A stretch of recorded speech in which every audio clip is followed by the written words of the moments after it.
Sears. I played basketball at Creighton University. And how did you get involved with Athletes in Action? A guy named Mike Sigfrids gave me a call out of the blue my sophomore year of college and asked if I wanted to go on a tour.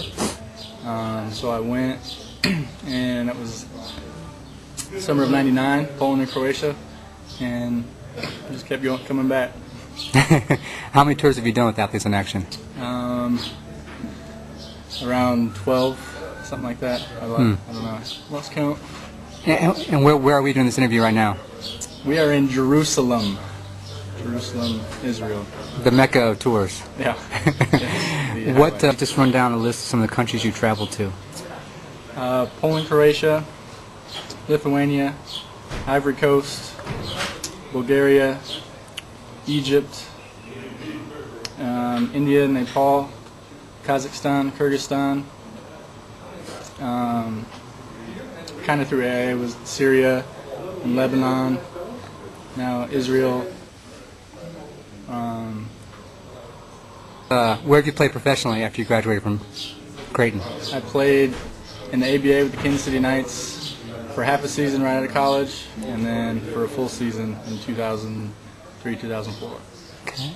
What are some of the things that Athletes in Action helped you to grow spiritually, and what are the things that you really look back in your life and think that, wow, if Athletes in Action, this is what it really gave me spiritually as I was maturing in the Lord?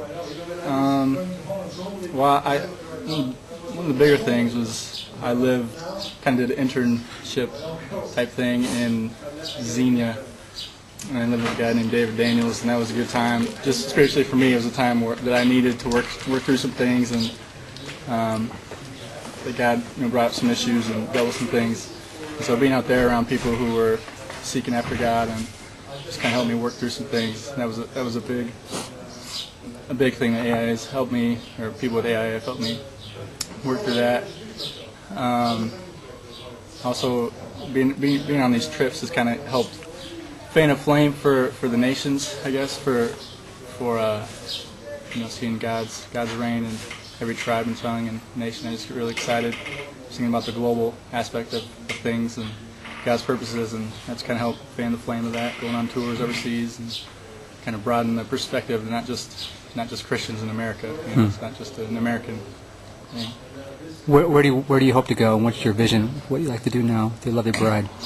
I'm going to try to play overseas next year, God willing, and kind of have a heart for the Middle East. And I don't know if that's of God or if He's going to manifest that where we'd be playing in the Middle East or stationed there for however long. But if anything, I know I can be praying for that area. But right now, I'm just gonna try to play and see where God takes me and my lovely wife Angie, and I don't know, see what happens. And in your travels with Athletes in Action basketball, how do you see basketball as being a tool to be able to build relationships?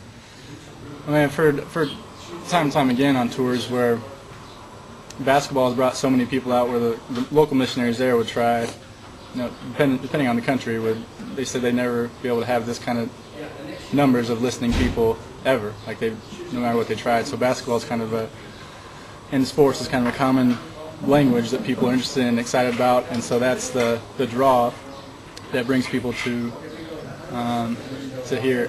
They come for basketball and then they hear the gospel, and it's a tool that I guess is good in bridging the gap between cultures and getting people excited about, or bringing people to the place where the gospel is preached.